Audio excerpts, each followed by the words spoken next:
At kahit may pahintulot, they still have to respect the premises of the Senate. Hindi pwede makabulan. Ano yan? Laruan? Basketball court? Ha? Nag-ano sila? Nag-hide and seek? Hindi pwede yun. This is the first time na nakita natin na na-violate ang premises ng Senado. The Senate is a separate branch of government. And they should respect that. The Constitution has set the limits. Hindi pwede dito sa Senado. That's why the people here are protecting the institution of the Senate. Yung nangyari kanina ay dapat hindi na maulit.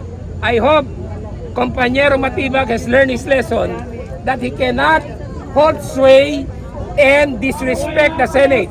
Bawal po yan. Parehas kami abogado, he should know the law.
Yung papa!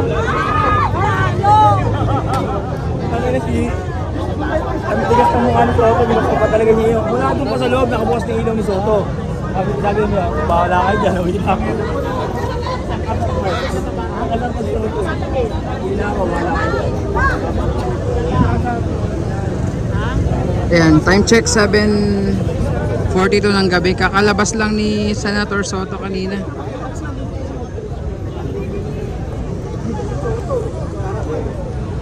Laki mo sa loob.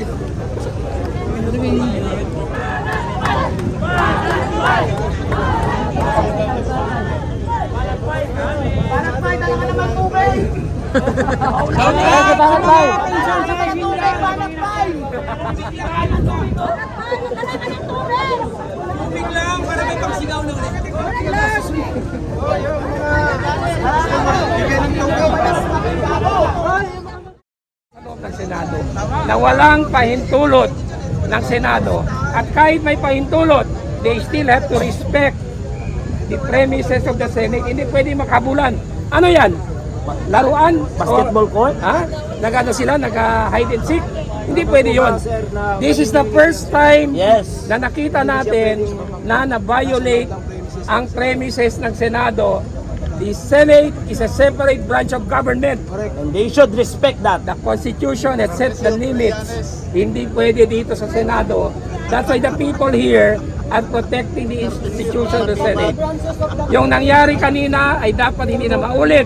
Pero napag-alaman natin, kompanyero, na nag-issue ng resolution ang Senado under the new leadership Of Senator Alan. Yes, headed by Senate President Alan Cayetano, para imbestigahan yung nangyari kanina. Kasi there may be possible contempt of the Senate and violation of the Senate rules and the revised penal code, interference with the proceedings of the Senate. So, yung ginawa kanina ng NBI, there's a possible contempt there and charges under the revised penal code. Of course, may due process, bibigyan sila ng due process ng new sergeant at arms na inatasan para imbestigahan itong nangyari kanina. Pero one thing is clear, under the Constitution, the premises of the Senate is inviolable. Hindi mo pwedeng arestuhin ang isang senador while the Senate is in session. Now, kung hindi siya in session, you cannot arrest him inside the premises or within the premises of the Senate or in hearings of the committees while he is performing his function as a senator or duty as a senator. Bawal yung ginawa kanina. I hope this is not repeated. I hope Compañero Matibag has learned his lesson that he cannot hold sway and disrespect the Senate. Bawal po yan. Parehas kami abogado. He should know the law. He should know the law better than anyone who is a layman. Respetuhin po natin ang Senado, idaan natin sa proper process. At ito pala, naglabas ng disclaimer si Secretary John B. Cremulya. Hindi totoo na may warrant na inisyong ICC yung hinahawak, pinakita ng ni Trillanes kanina sa inyo or sa media, hindi yon totoo, spurious. Bogus yun. Walang warrant according to Secretary Remulla of the DILG. Alam nyo naman, si Trillanes mahilig gumawa ng sarili niyang papel. Maraming salamat. Ito po si dating PCC Commissioner Attorney Manuelito Luna. Attorney, yung ginawa ba kanina ni Trillanes sa nagpakita ng peking papel, Yes. mayroon ba siyang pananagutan doon? Pwede siyang if he acted in conspiracy with the NBI Yes. and they violated the rules of the Senate, House. he can be held in contempt or for violation of the revised penal code. Nakipagsabuatan siya, wala siyang enforcement power. Civilian siya. Kahit pa dati siyang senador, Yes. wala siyang power dyan. Bisita lang siya. Eh bakit nag-inasta siya na parang agent? Kung galing aso, Wala siyang authority. Thank you. Thank you. Maraming salamat, Atty. ayun naman. Kasi yung sinabi ni Attorney Manny Luna.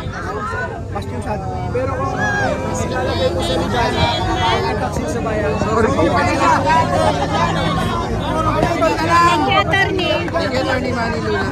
Thank you. Wala naman palang warang. Paliwanag, abogado! Yung pumasok, abogado!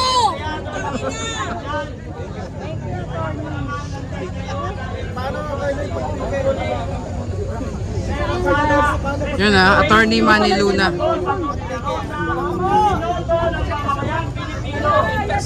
Siya po ay Nakikita siya na may authority siya. Hindi naman sa police, hindi naman sa NBI. Kaya nga nagpapanggap simulated authority. Wala siyang authority. He should be arrested. Impostor dapat, ako contempt yan sa Senado. Epal yan si Trillanes. Tayo. Sino yung papasok?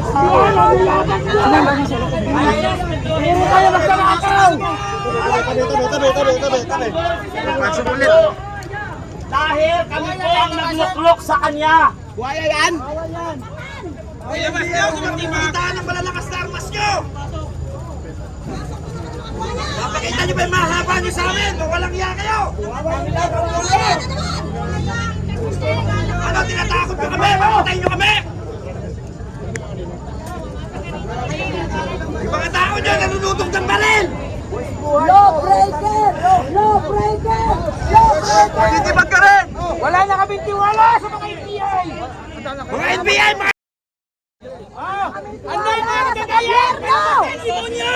Hindi nyo kami kailangan pakitaan ng baril ninyo! Palabas na si Matibag! Anak! Palabas na ang walang bayad! Yan na, nilalabas.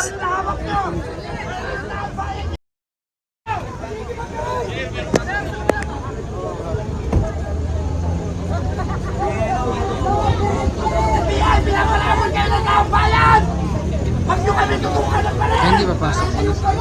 Yabang ng mga taong gobyerno. Mano-mano! Walang baril! Gusto nyo, mano-mano! Kurutan lang, kurutan.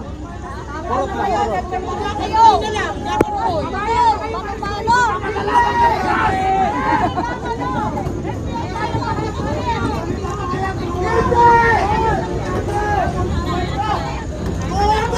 Walang ayos yan, walang tubig. Doon sa ano, tawid lang po may tindahan. Pagtawid? Opo, doon.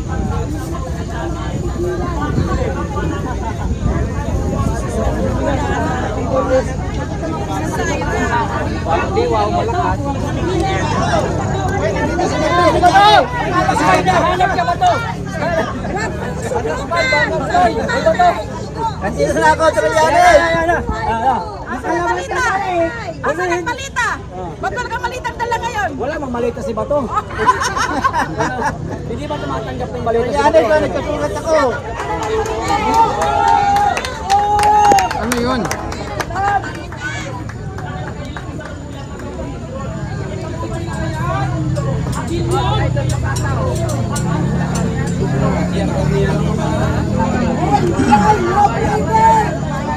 Silipin natin doon mga kababayan. Mahal na mahal. Huwag! Kayo ay bumabali ng mga putang ina nyo! Kayo ang bumabali ng batas!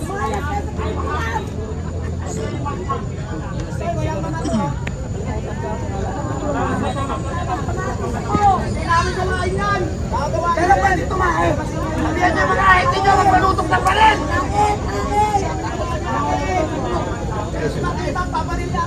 Senado! Alam niyo ba dati